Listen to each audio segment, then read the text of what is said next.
Hello future के doctors, कैसे हैं आप सब? उम्मीद है कि आप लोग बहुत अच्छे होंगे और अपनी प्रिपरेशन बहुत अच्छे से कर रहे होंगे। तो आपको पता है कि हम लोग अभी रोटेशनल मोशन हमने खत्म किया है और ग्रेविटेशन का हम प्रीवियस ईयर क्वेश्चन डिस्कस कर रहे हैं।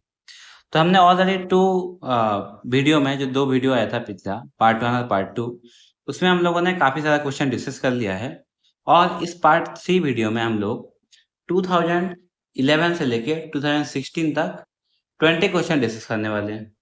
ओके? तो चलिए शुरू करते हैं।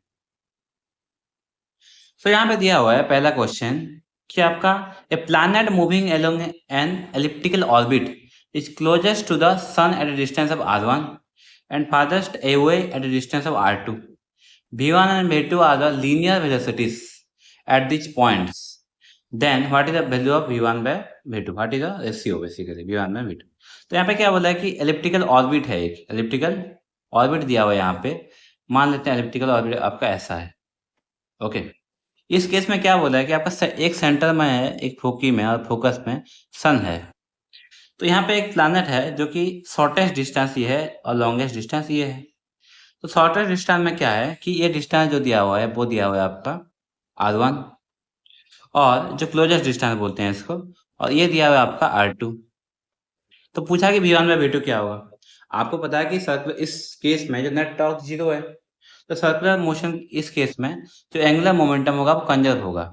Angular momentum conserve angular momentum conserve होगा। तो यहाँ पे मान लेते हैं डिस्टेंस r1, तो v1 अगर वेलोसिटी है यहाँ पे और यहाँ पे वेलोसिटी v2 है, मान लेते हैं ऐसे मूव कर रहा है। तो यहाँ पे इसका देखो 90 डिग्री है r1 और ये v1, तो r प्लस v में तो यहाँ पे मोमेंटम कितना हो जाएगा, angular momentum m1 v1 r1 हो जाएगा। यहाँ पे कितना हो जाएगा, m2 v2 r2 हो जाएगा। दोनों इक्वल हो जाएंगे, m1 v1 r1 equal to m2 v2 r2। Okay, अभी देखिए यहाँ पे आपका इन दोनों को इक्वल करते हैं अभी।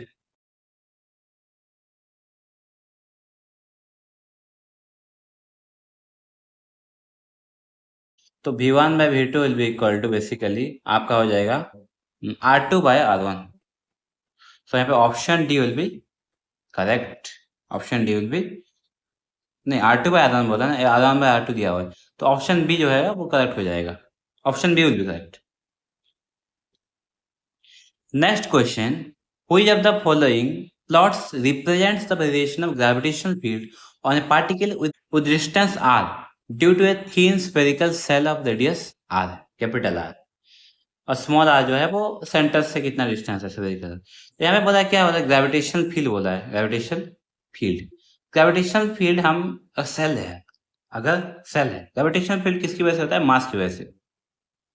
तो अगर जैसे कि आप पता है कि मान लेते हैं ये एक सेल है, यहाँ पे मास प्रेजेंट नहीं है, तो इसके अंदर ग्रेविटेशनल फील्ड क्या होगा, 0 हो जाएगा। और आउटसाइड की वजह से यहाँ पे मान लेते हैं सेंटर से r डिस्टेंस पे है, तो यहाँ पे क्या होता है, इसका इनसाइड जो होता है g इनसाइड वो होता है 0। इनसाइड होता है वो 0 होता है। g आउटसाइड कितना होता है, g आउटसाइड जो होता है वो inversely proportional to r square होता है। Inversely proportional to r square, मतलब इनसाइड 0 हो जाएगा, बाहर जो हो जाएगा वो inversely proportional to r square हो जाएगा। जैसे इलेक्ट्रिक फील्ड में भी होता है कि q square by r square होता है बाहर, outside q square by q by r square होता है आउटसाइड। इनसाइड क्या होता है, ग्रेविटेशनल फील्ड 0 होता है। ओके, तो इनसाइड 0 कहाँ पे है, इसमें 0 है इनसाइड। देखिए 0 यहाँ पे 0 नहीं है, यहाँ पे 0 नहीं है, यहाँ पे 0 है और यहाँ पे 0 है। अभी दोनों ऑप्शन में हमें कैसे पता चलेगा। ओके, दोनों ऑप्शन में बेसिकली एक डिफरेंस है, यहाँ पे 0 नहीं है। देखिए यहाँ पे एक लाइन है तो यहाँ पे 0 नहीं है, तो ये भी गलत हो जाएगा। तो ऑप्शन कौन सा करेक्ट हो जाएगा, ये।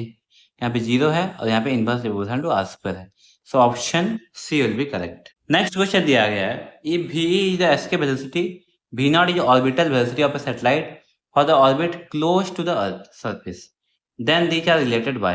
देखिए ऑर्बिटल वेलोसिटी क्या होता है कि एक ऑर्बिट में, जैसे कि अर्थ मान लेते हैं, एक ऑर्बिट में ऐसे सैटेलाइट घूम रहा है, तो ऑर्बिटल वेलोसिटी क्या होता है इसका, जी.m बाय आर होता है, रूट। और जो आपका एस्केप वेलोसिटी होता है वो 2g m by R, root radius of earth. तो ये अर्थ के पास में है, तो मतलब ये जो आर प्लस एच होता है एक्चुअली कितना हाइट ऊपर है, बट यहाँ पे h जो है वो अप्रोक्सीमेटली 0 है as compare to r। Okay, तो इसको मैं लिख सकता हूँ gm/r रूट। इन दोनों का रिलेशन क्या होगा आप देखिए यहाँ पे। तो क्या मैं लिख सकता हूँ v equal to √2 into gm/r। Okay, तो gm/r का रूट क्या है यहाँ पे, आपका ऑर्बिटल वेलोसिटी है। So v equal to √2 into v0। So यहाँ पे कौन कौन सा ऑप्शन सही हो जाएगा, डी सही हो जाएगा। ओके, डी आपका सही हो जाएगा। ऑर्बिटल वेलोसिटी मतलब उस ऑर्बिट पे उसको बने रहने के लिए, घूमने के लिए कितना वेलोसिटी चाहिए, कितना वेलोसिटी चाहिए। मतलब यहाँ पे इस ऑर्बिट पे देखिए आप, इस ऑर्बिट पे क्या होगा, यहाँ पे आउटर क्या लगेगा, mv²/r लगेगा। इनवर्ट क्या लगेगा, gm/m/r² लगेगा। तो इन दोनों को अगर इक्वेट करेंगे हम तो आ जाएगा आपका v इक्वल टू gm/r। तो होता है orbital velocity. But escape velocity क्या होता है कि अर्थ को हम कितना वेलोसिटी मिनिमम दें सरफेस से ताकि वो ऊपर चला जाए। तो क्या होता है gmm, यहाँ पे जो पोटेंशियल एनर्जी, यहाँ पे टोटल एनर्जी जो है, potential energy plus kinetic energy, वो फाइनली जब इनफाइनाइट पे चला जाएगा, इनफाइनाइट पे काइनेटिक एनर्जी 0 हो जाएगा और पोटेंशियल एनर्जी भी 0 हो जाएगा। तो यहाँ पे -gmm/r plus half mv² equal to finally 0। तो यहाँ पे आपका आ जाता है v equal to 2gm/r root. Okay, चलते हैं नेक्स्ट क्वेश्चन पे। नेक्स्ट क्वेश्चन दिया गया है यहाँ पे, geostationary satellite is orbiting the earth at a height of 5r above the surface of the earth, r being the radius of the earth, the time period of another satellite in hours at a height of 2r from the surface of the earth each। Geostationary orbit है उसमें 5r उसका height है from the surface of अर्थ, और दूसरा height कितना है 2r है। दो केसेस है मान लेते हैं। इस केस में जो ये हाइट है ना, सरफेस से हाइट बोला है, ध्यान रखिएगा इसका, ये 5r है। दूसरे केस में सरफेस से हाइट कितना है 2r है। आपको पता है ये टाइम पीरियड होता है but directly proportional to t² directly proportional to a cube होता है और कितना डिस्टेंस है। ओके, तो ये इस पहले केस में a कितना हो जाएगा 6r हो जाएगा, ये आपका 5r हो गया, ये r हो गया 6r। दूसरे केस में 2r plus r 3r from the centre लेते हैं ना, फ्रॉम द सेंटर। तो t1² इक्वल टू a1³ तो a1³ मतलब 6r बाय आपका कितना हो जाएगा 3r³ हो जाएगा, मतलब ये हो जाएगा आपका 8। तो t2 इक्वल टू हो जाएगा, t2² इक्वल टू हो जाएगा t1²/8। तो t2 विल बी t1/2 है कि नहीं। पहले सैटेलाइट का जो टाइम पीरियड है वो 1 डे है, 24 आवर है, तो 24 आवर बाय 2√2 तो कितना हो जाएगा आपका हो जाएगा 6√2 hour. So option C will be correct, option C will be correct. Next question दिया गया है, spherical planet has a mass mp, diameter dp, a particle of m is falling freely near the surface of the planet will experience an acceleration due to gravity। acceleration due to gravity के बारे में वो पूछा है, कितना acceleration due to gravity होगा उसका। Okay, देखिए एक्सेलरेशन ड्यू टू ग्रेविटी कितना होता है आपका, F इक्वल टू होता है, एक्सेलरेशन मतलब F इक्वल टू mg, तो ये g होता है ना। तो अगर ये डायमीटर है प्लैनेट का dp, ओके डायमीटर है dp, तो यहाँ पे क्या होगा एक्सेलरेशन ड्यू टू ग्रेविटी, आपका पता है जो अर्थ का होता है acceleration due to gravity g, वो क्या होता है gme/r²। ओके, और इस प्लैनेट का निकालेंगे तो gp equal to g mass of planet divided by r of planet square, radius मतलब डायमीटर बाय 2, तो gmp by diameter dp/2 whole square. तो gp कितना हो जाएगा आपका, gp हो जाएगा 4 gmp divided by dp square. तो इस केस में आपका option A will be correct. In case आप इस केस में देखिए ये डी के टर्म में पूछा है, डायमीटर के टर्म में, रेडियस के टर्म में नहीं पूछा है, तो इसका ध्यान रखिएगा हमेशा। डायरेक्टली लोग क्या करते हैं कि बच्चे क्या करते हैं सीधा यहाँ पे अप्लाई करते हैं कि gm/r², लेकिन gm/r² बोला ही नहीं है, वो रेडियस के टर्म में बोला ही नहीं है, वो पूछा है कि आपका डायमीटर के फॉर्म में कितना होगा, डायमीटर के टर्म में कितना होगा। ओके, तो इसका ध्यान रखिएगा, हमेशा ऐसे कंफ्यूजन होता रहता है छोटा मोटा। Okay, the height at which the weight of a body becomes 1/16 of the weight of its on the surface of the earth. Surface पे वेट कितना है, W इक्वल टू mg है, m into acceleration due to gravity at surface. अभी ये बोला कि कहाँ पे कितने हाइट पे वो 1/16 हो जाएगा, कितने हाइट पे, जैसे मान लेते हैं ये सरफेस r है, ये मान लेते हैं h है। तो at a particular height gravity कितना होता है, Gdex equal to g divided by 1 plus h by r whole square होता है ना। तो कितने हाइट पे वेट जो है वो 1/16 हो जाएगा, इसका मतलब क्या है, W direct proportional to g, mass same है ना हर जगह पे, तो वेट 1/16 मतलब वेट 1/16 हो जाएगा, है कि नहीं। इसका मतलब Gdex जो है वो 1/16 अब g होना चाहिए ना। अगर ये होना चाहिए तो Gdex इक्वल टू क्या है, यहाँ पे ये है, तो Gdex इक्वल टू इसको लिखते हैं 1/4 स्क्वायर इंटू जी। अब इन दोनों को कंपेयर कर लो, सीधा कंपेयर कर लो, तो 1 plus H by R equal to 4, तो H by R equal to 3, so H कितना हो जाएगा आपका, एच इक्वल टू 3r। देखो मैं इसको सॉल्व भी कर सकता हूँ, बट मैंने इन दोनों को कंपेयर कर दिया, किन दोनों को, इन दोनों को। देखिए Gdex इक्वल टू ये, Gdex इक्वल टू ये, अब इसमें भी g है, इसमें भी g है, इसमें डिवाइडेड बाय ये है, इसमें डिवाइडेड बाय होल स्क्वायर है, तो 1 plus H by R whole square equal to whole square, तो 1 plus H by R equal to 4, तो H by R equal to 3। क्योंकि इसमें से हम कैलकुलेशन बहुत तेजी के साथ कर सकते हैं, क्योंकि 1 मिनट में क्वेश्चन करना है, तो कैलकुलेशन होना चाहिए, ट्रिक होना चाहिए हमारे पास, जल्दी जल्दी कैसे कर लेंगे, आंसर कैसे करेक्ट हो जाएगा, एक्यूरेसी के साथ हमको आंसर लाना है। फर्स्ट आएगा एक्यूरेसी, देन आएगा स्पीड। तो इसका आंसर आपका हो जाएगा h equal to 3r, so option C will be correct, option C will be correct. A particle of mass small m is kept at a height of 3r from the surface of earth, मतलब centre से 4r पे है, centre से 4r पे है। r is the radius of earth and m is the mass of earth, the minimum speed with which it should be projected so it doesn't return back। इस height से फेंकना है इसको, इस हाइट से इसको हम लोग फेंकना है। तो यहाँ पे देखिए इसका मतलब क्या, एस्केप वेलोसिटी पूछा है, एस्केप वेलोसिटी।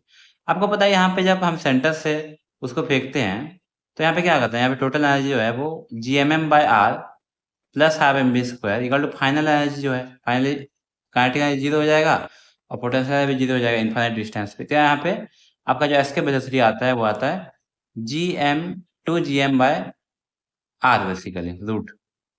अभी बोला है कि यहाँ से नहीं फेंकना है, हमें फेंकना है सरफेस से कितना डिस्टेंस पे, 3r, मतलब जो सेंटर से है वो 4r पे फेंकना है। तो अब यहाँ पे लिखते हैं कितना एनर्जी देना पड़ेगा, ओके, तो half M U square plus minus GMM by 4r, इसका पोटेंशियल एनर्जी इक्वल टू 0। तो यहाँ पे कितना हो जाएगा, ये इक्वल टू हो जाएगा आपका GM बाय 2r रूट, मतलब पावर 1/2। ओके, तो यहाँ पे option A will be correct, option A will be correct. Next question दिया हुआ है, देखिए the radius of A planet is twice of that of earth. Radius of planet कितना है, लिखते हैं यहाँ पे ट्वाइस ऑफ अर्थ है रेडियस, अर्थ रेडियस पे। Both have almost equal average mass density, mass density same है, मास सेम नहीं है, मास डेंसिटी सेम, मतलब डेंसिटी सेम है, मान लीजिए मास बाय वॉल्यूम। ओके, और सरफेस डेंसिटी मतलब सरफेस आ जाएगा उसमें, लीनियर डेंसिटी मतलब लेंथ आ जाएगा। VP and V are the escape velocity of the planets respectively. Twice, radius twice है, सेम ये है, सेम ये है, मतलब देखिए एवरेज एस्केप वेलोसिटी क्या होता है, एस्केप वेलोसिटी होता है आपका, दोनों का निकालते हैं VP बाय V, तो VP के लिए हो जाएगा GMP बाय RP रूट 2 हो जाएगा ना, हाँ, बाय 2GMP बाय RE, तो आ गया इतना। तो अभी यहाँ पे देखिए मास तो हमें पता नहीं है दोनों का, बट डेंसिटी पता है, तो मास कैसे फाइंड करेंगे, मास होता है डेंसिटी इंटू वॉल्यूम, तो मास सब P कितना हो जाएगा, डेंसिटी इंटू डेंसिटी सेम है, सेम ले लेते हैं, वॉल्यूम मतलब 4/3 पाई RP क्यूब, मतलब जो मास है वो डायरेक्टली प्रोपोर्शनल हो जाएगा RP क्यूब के। सिमिलरली RE के केस में भी वही होगा, तो यहाँ पे कितना हो जाएगा, ये हो जाएगा आपका, ये तो कैंसिल हो गया, MP मतलब directly proportional RP cube by RP root by RE cube by आधी रूट। तो यहाँ पे सिंपल आ जाएगा आपका R P by R E, root cancel हो जाएगा ना, R P by R E आ गया। अभी बोला है कि आर पी जो है वो ट्वाइस अब आता है, मतलब ये 2 हो जाएगा, two R E by R E आ जाएगा ना। तो यहाँ पे रिलेशन क्या आएगा, किसके बीच में रिलेशन पूछा है, वीपी और वी के बीच में। तो वीपी कितना हो जाएगा, वीपी हो जाएगा आपका 2 into V. So option B will be correct. Next question दिया गया है, a body of mass small M is taken from the earth surface to the height of equal to twice the radius of the earth, the change potential energy of the body. देखिए क्या बोला है यहाँ पे, आप देखिए पहले कि अर्थ है, मान लेते हैं ये इसका सरफेस है, ओके, ये इसका सरफेस है यहाँ पे। तो यहाँ से क्या आया, एक बॉडी का हमने लिया जिसका मास m है, मास m है, कहाँ लिया इसको, to a height of twice of this, twice मतलब 2r हाइट पे ले गए हम लोग r। तो बोला चेंज इन पोटेंशियल एनर्जी क्या होगा, चेंज पोटेंशियल मतलब del U, U final minus U initial, U final कितना हो जाएगा भाई, कितना हो जाएगा, यू फाइनल हो जाएगा आपका minus G M M by 2r plus r 3r, क्योंकि पोटेंशियल एनर्जी क्या होता है भाई, minus G M M by R होता है ना, जितना डिस्टेंस पे सेंटर से। अभी ये हो जाएगा minus minus plus G M M by R हो जाएगा। तो ये हो जाएगा आपका 2/3 G M M by R, 2/3 G M M by R. तो यहाँ पे हम लोग आर मल्टीप्लाई कर देते हैं, आर डिवाइड कर देते हैं, तो G M by R square आपका स्मॉल जी हो जाएगा, क्योंकि स्मॉल जी के टर्म में पूछा है। तो 2/3 M G R, so option D will be correct. देखिए आपका जो स्मॉल जी होता है वो क्या होता है, G M by R square होता है, तो इसलिए हमने इसको इस टर्म में कन्वर्ट कर दिया है, okay. Next question, infinite number of bodies each of mass 2 kg are situated on x axis at a distance of 1 meter, 2 meter, 4 meter, 8 meter, ऐसे infinite number of masses situated है। मतलब कैसे है ये आपका, मान लेते हैं कि ऐसे है, यहाँ पे ये ओरिजिन है x इक्वल टू 0, यहाँ पे कितना मास है, यहाँ पे आपका हर जगह पे 2 kg मास है बेसिकली। 1 मीटर पे है ये 2 kg, 1 मीटर ये कितना है 1 मीटर, देन अगेन 2 kg वो कितना पे है, वो है आपका 2 मीटर पे, और एक 2 kg है वो कितना पे है 4 मीटर पे, ये 4 मीटर पे आपका 2, ऐसे इनफाइनाइट नंबर ऑफ मासेस है। तो बोला कि resultant gravitational potential due to system at the origin, gravitational potential पहले होता क्या है, v equal to minus G M by are.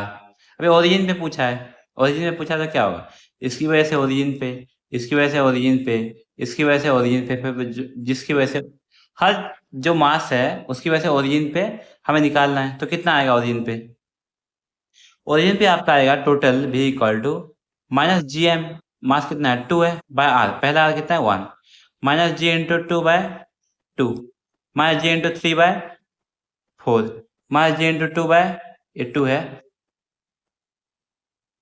Into 2/8 like this.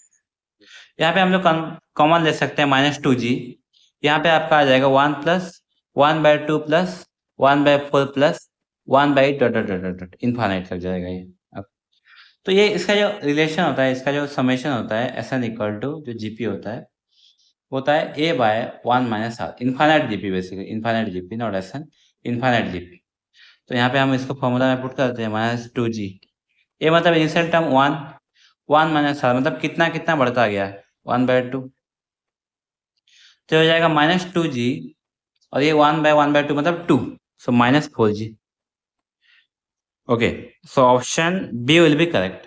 Total gravitational potential जो सेंटर पे आएगा हर मास की वजह से वो आ जाएगा आपका -4g।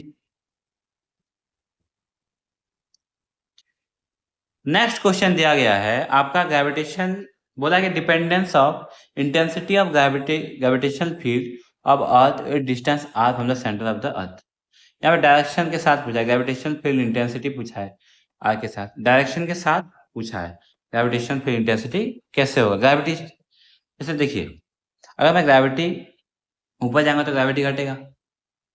ओके, ग्रेविटी का मैग्नीट्यूड ले लूं तो डिस्टेंस के साथ ग्रेविटी घट रहा है। ओके, अगर मैं उसको डायरेक्शन ले लूं तो वो नीचे घटेगा, नीचे के ग्राफ नीचे आ जाएगा ना ऐसे करके। अगर मैग्नीट्यूड ले लूं तो ग्राफ ऊपर आ जाएगा। यहाँ पे डायरेक्शन लेना है, डायरेक्शन के साथ लेना है। यहाँ पे बोला है कि इंटेंसिटी ऑफ ग्रेविटेशन फील्ड कैसे होगा। सेंटर पे क्या होता है, सेंटर पे 0 होता है। उसके बाद जब आप आगे बढ़ते जाओगे तो ग्रेविटी जो होता है, और ये जो होता है फॉर्मूला, वो होता है ग्रेविटेशन फील्ड का -Gm/r²। ये आउटसाइड होता है, आउटसाइड। इनसाइड कितना होता है, इनसाइड होता है आपका -Gm/r³ r।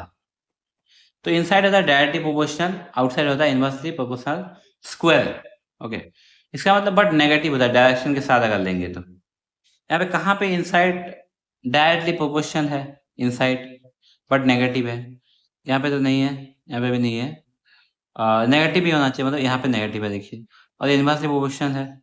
Okay, so option A will be correct. देखिए डायरेक्शन के साथ हम ले रहे हैं, खाली मैग्नीट्यूड लेंगे तो उस केस में ऊपर वाला ऑप्शन आ जाएगा, ये वाला ऑप्शन सही हो जाएगा। ओके, खाली ग्रेविटी पूछा होगा तो। नेक्स्ट क्वेश्चन दिया गया है कि a black hole is an object whose gravitation field is so strong that even light can't escape from it. To what approximate radius would Earth have to be compressed to be a black body? Black body मतलब यहाँ पे दिया हुआ कि black body वो object है जिसका light भी वहां पे एक्सेप्ट, लाइट भी वहां से एस्केप नहीं कर सकता। मतलब मिनिमम वेलोसिटी आपका होना चाहिए लाइट का वेलोसिटी एस्केप करने के लिए। मिनिमम लाइट एस्केप नहीं कर सकता मतलब क्या, लाइट का वेलोसिटी कितना है 3 × 10⁸ मीटर पर सेकेंड। तो आपका जो वेलोसिटी होना चाहिए वो उससे ज्यादा होना चाहिए एस्केप करने के लिए। Even light can't escape, so if you have to escape means if you can escape, so how much minimum velocity you need to escape from the gravitation field? That is your minimum 3 × 10⁸, मतलब उससे ज्यादा होना चाहिए। 3 × 10⁸ ले लेते हैं minimum metre पर second. Compress होना पड़ेगा अर्थ को, कितना छोटा होना पड़ेगा, तो इसके वेलोसिटी का फॉर्मूला यूज करो 2Gm/r √VE और c लिख दो सीधा। तो r क्या हो जाएगा, यहाँ पे r हो जाएगा 2Gm/c²। और 2 मतलब g कितना है 6.67 × 10⁻11 into 5.98 into 10⁻24 by 3 × 10⁸ whole square. इसको आप कैलकुलेट कर लीजिए तो ये आपका आ जाएगा आर अप्रोक्सीमेटली 8.86 into 10⁻³ और 0.08 सॉरी और 0.86 into 886 ये हो जाएगा 10⁻² मीटर। तो ये अप्रोक्सीमेटली किसके रेंज में है 10⁻²। तो ऑप्शन आपका सी विल बी करेक्ट। इतना छोटा आना पड़ेगा अर्थ को, मतलब सोचो कितना छोटा आना पड़ेगा। मतलब सोचो कि जो आपका ब्लैक होल है उसका डेंसिटी कितना होगा, कितना ज्यादा डेंसिटी होगा, उस कितना डेंस होगा कि इतने रेडियस में इतना सारा मास आ जाएगा। 5.98 × 10⁻24 कितना मास है, ये कितना ज्यादा है। ओके, कितना मास है सोचो, तो समझ गए ना ब्लैक बॉडी। नेक्स्ट क्वेश्चन पे चलते हैं। नेक्स्ट क्वेश्चन दिया गया है कि आपका 2 स्फेरिकल बॉडीज है, इसका मास है m, कैपिटल M और कैपिटल 5m। ओके, मान लेते हैं आपका कैपिटल M है और ये आपका यहाँ पे मान लेते हैं 5m है, यहाँ पे मान लेते हैं। यहाँ पे बोला गया कि इनका जो रेडियस है, इसका रेडियस कितना है, इसका रेडियस आपका है r और इसका रेडियस कितना है 2r है मान लेते हैं। उनके सेंटर के बीच में डिस्टेंस दिया हुआ है 12r, सेंटर के बीच में है, ये हमेशा याद रखेंगे, सेंटर के बीच में डिस्टेंस दिया हुआ है। ओके, और यहाँ पे पूछा गया है कि वो कब, if they attract each other due to gravitational force obviously, then what is with the then distance covered by the smaller body, जब वो टकराएंगे तो वो कब टकराएंगे, कब टकराएंगे वो लोग, वो कब टकराएंगे बताओ तो। देखिए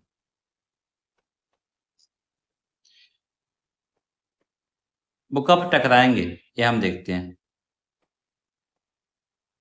वो यहाँ पे टकराएंगे आके, यहाँ पे इनके बीच में डिस्टेंस कितना हो जाएगा, इनके बीच में कितना डिस्टेंस हो जाएगा, यहाँ पे डिस्टेंस हो जाएगा आपका सी आर, कितना हो जाएगा सी आर।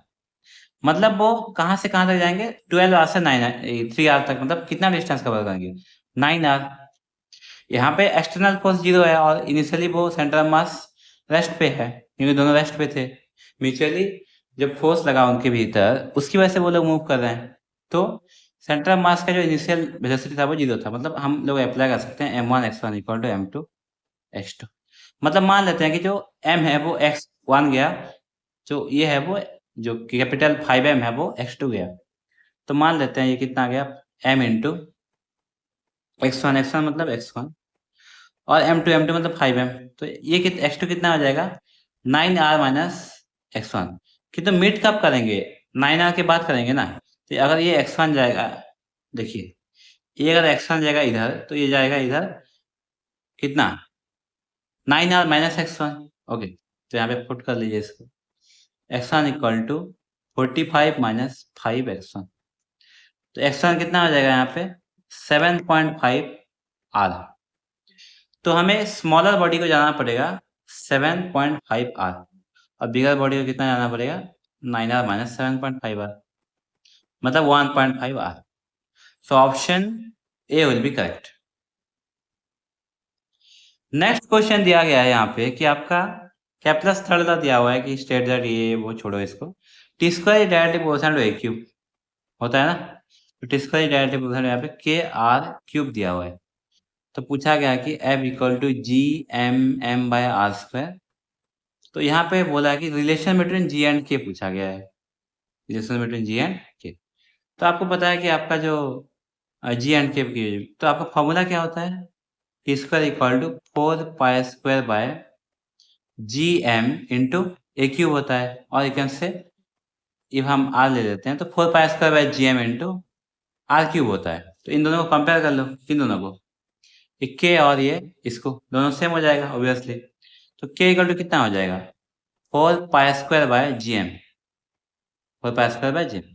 तो यहाँ पे जी एम के इक्वल टू 4 पाई स्क्वायर हो जाएगा। So option D will be correct, option D will be correct हो जाएगा, डी आपका सही हो जाएगा। हमने दोनों को कंपेयर कर दिया, ये दिया हुआ है और ये हमें पता है ये। Okay,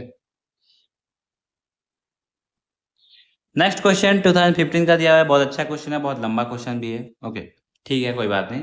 A satellite S is moving in elliptical orbit around the earth, the mass of the satellite is very small as compare to mass of the earth, then mass अगर बहुत कम होगा तो क्या होगा। देखिए linear momentum of S remains constant in magnitude. Linear momentum क्यों होगा भाई, देखिए सर्कुलर पाथ में घूम रहा है और टॉर्क 0 है, तो यहाँ पे एंगुलर मोमेंटम हमेशा कांस्टेंट रहना चाहिए। लीनियर मोमेंटम का तो बात ही नहीं आता यहाँ पे। The acceleration of S is always directed towards the centre, ये तो सही है, हमेशा टुवर्ड्स द सेंटर।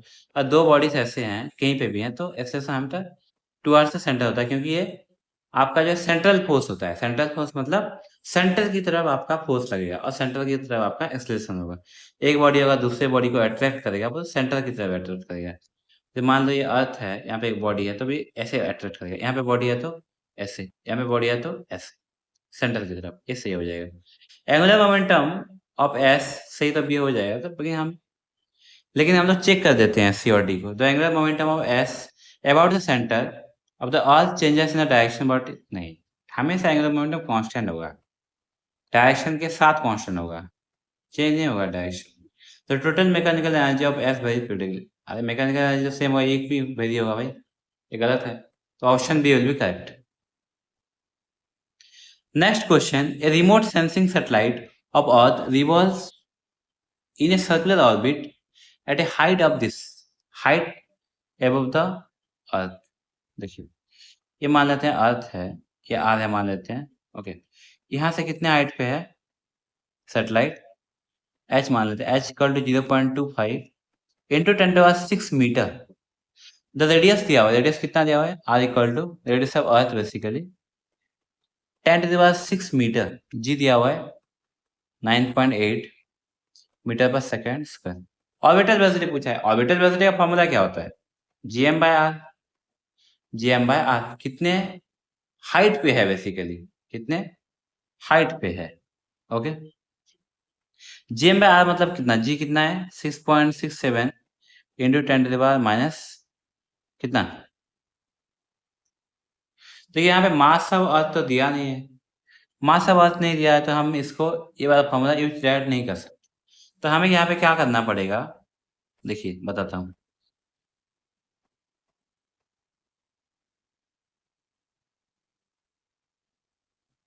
तो यहाँ पे मैंने इसको मिटा दिया, इसको लिख देते हैं हम लोग रेडियस को। रेडियस है आपका लगभग कितना 6.38 इंटू 10⁻⁶ मीटर, और जी दिया हुआ है 9.8। इसको नहीं मिटाना चाहिए था, मीटर पर सेकेंड स्क्वायर। तो अभी मास दिया नहीं है तो gm/r हम पुट नहीं कर सकते directly, but gm/r plus h तो कर सकते हैं ना, gm/r प्लस h रूट। क्या मैं इसको लिख सकता हूँ gm/r² इंटू, क्योंकि हमें g का यूज करना है, स्मॉल g का, क्या मैं इसको लिख सकता हूँ? ये है कि नहीं? लिख तो सकता हूँ ना। ये क्या है? gm/r², रूट ऑफ g है। gm/r² मतलब g ना, रूट ऑफ g हो गया। r मतलब ये r हो जाएगा सीधा 6.38 इंटू 10⁻⁶ हो जाएगा, divide by r plus h 6.38 plus 0.25 into 10⁻⁶। अब इसको कैलकुलेट कर लो, तो यहाँ पे आ जाएगा आपका, लगभग आ जाएगा, इसको कैलकुलेट कर लीजिए 7.76 इंटू 7.76 किलोमीटर पर second. So option C will be correct. अभी डिस्कस करते हैं नेक्स्ट क्वेश्चन। ये वाला क्वेश्चन मैंने आपको बताया था पहले। यहाँ पे ग्राफ दिया हुआ है, बोलता है variation of acceleration due to gravity सोन। तो मैंने जब बताया था आपको कि acceleration due to gravity, gravitational field, वो ऐसे आता था ग्राफ, ऐसे ऐसे ग्रेविटेशनल फील्ड। इस केस में क्या होगा, आउटसाइड जो ग्रेविटी होता है वो होता है आपका inversely proportional to R square, inside जो होता है वो डायरेक्टली प्रोपोर्शनल टू आर होता है। तो यहाँ पे ऑप्शन कौन सा हो जाएगा? सी हो जाएगा, क्योंकि मैंने ये पहले बताया था, इसलिए मैं आपको फिर से नहीं बता रहा हूँ। आप वो वाला क्वेश्चन देख सकते हैं जिसमें कि ये वाला आंसर आता है, ये वाला, तो आपको आइडिया आ गया होगा मैं किस क्वेश्चन की बात कर रहा हूँ। इसमें मैग्नीट्यूड पूछा तो ये जो ऐसे पहले आ रहा था ऐसे, उसमें उल्टा कर दिया तो वो कैसे हो गया, मैग्नीट्यूड लेंगे तो ऐसे हो जाएगा। So option B will be correct. Next question, the ratio of escape velocity at earth VE to the escape velocity at the point at the planet VP whose radius and mean density are twice of that of Earth। तो मैंने पहले ये किया था, ये escape velocity जो होता है और v जो होता है ये क्या होता है 2gm/r होता है। डेंसिटी सेम नहीं है यहाँ पे, डेंसिटी सेम है तो वो डायरेक्ट प्रोपोर्शनल टू r होता है, पर डेंसिटी यहाँ पे सेम नहीं है, तो यहाँ पे क्या लिख सकता हूँ 2gmm मतलब डेंसिटी इंटू 4/3πr³ हो जाता है, 4/3πr³ हो जाएगा रूट। तो v is directly proportional to basically r into root rho. So VE/VP जो हो जाएगा वो हो जाएगा। पूछा गया कि escape ratio of escape velocity earth and planet मतलब RE rho E divided by radius of planet into rho of P। तो ये कितना हो जाएगा, ये हो जाएगा आपका 1/2 इंटू 1/√2, रूट हो जाएगा, तो कितना हो जाएगा ये 1/2√2। तो रेशियो हो जाएगा आपका D 1/2√2। नेक्स्ट क्वेश्चन है यहाँ पे, at what height from the surface of earth the gravitational potential and the value of G are this and this. Gravitational potential मतलब V मतलब -gm/r। इसका वैल्यू कितना दिया हुआ है, ग्रेविटेशन फील्ड पहले दिया हुआ है ना, पोटेंशियल दिया हुआ है पहले -5.4 इंटू 10⁻⁷। मैग्नीट्यूड इसका जो यूनिट दिया हुआ है जूल पर kg² दिया हुआ है। और इसका कि ये -2 दिया हुआ है। इसका जो ग्रेविटी दिया हुआ है, एक्सेलरेशन ड्यू टू ग्रेविटी, वो दिया हुआ है आपका g मान लेते हैं। तो इसका फ़ॉर्मूला क्या होता है? gm/r²। वो दिया हुआ है 6 दिया हुआ है, खाली 6 दिया हुआ है, मीटर पर सेकंड स्क्वायर दिया हुआ है। ओके, माइनस ले लेते हैं, ये डायरेक्शन होगा तो इसको डिवाइड कर लो भाई। डिवाइड कर दो तो कितना आएगा ये? इन दोनों को डिवाइड कर लो तो ये आ जाएगा, r ऊपर चला जाएगा, r इक्वल टू 0.9 इंटू 10⁶ 10⁷ 10⁷ आ जाएगा यहाँ पे। तो मतलब रेडियस पूछा है ना, रेडियस पूछा है, नहीं रेडियस नहीं पूछा, हाइट पूछा है। हाइट कितना होगा समझो सरफेस, तो r जो है वो r प्लस h है। तो यहाँ पे 9 इंटू 10⁶ लिख सकते हैं इसको, तो h आ जाएगा आपका 9 इंटू 10⁶। और रेडियस ऑफ अर्थ कितना दिया हुआ है? अर्थ दिया हुआ है आपका 6.4 इंटू 10⁶ लिख सकता हूँ इसको, मीटर लिख सकता हूँ। तो हो जाएगा आपका 2600 किलोमीटर। किलोमीटर कर लो मीटर में, मैं डायरेक्ट कन्वर्जन कर लिया, यहाँ पे डायरेक्ट कर लिया। आप इसको खुद ही कर सकते हैं, ये मीटर है, इसको आप किलोमीटर कर लीजिए। तो हो जाएगा 9000, ये हो जाएगा 6400, मतलब माइनस कर लोगे, हो जाएगा ना। ये कितना हो जाएगा? 9000 किलोमीटर, ये कितना हो जाएगा? 6400 किलोमीटर, माइनस कर लो सीधा 2600 किलोमीटर। तो यहाँ पे हमारा क्वेश्चन डिस्कशन समाप्त होता है। तो इस वीडियो में हम लोगों ने 20 क्वेश्चन डिस्कस किया। अगले वीडियो में हम लोग ग्रेविटेशन चैप्टर खत्म करने वाले हैं और उसमें हम लोग बाकी क्वेश्चन डिस्कस करने वाले हैं। तो तब तक के लिए अपना ख्याल रखिए। Tata, bye bye, take care.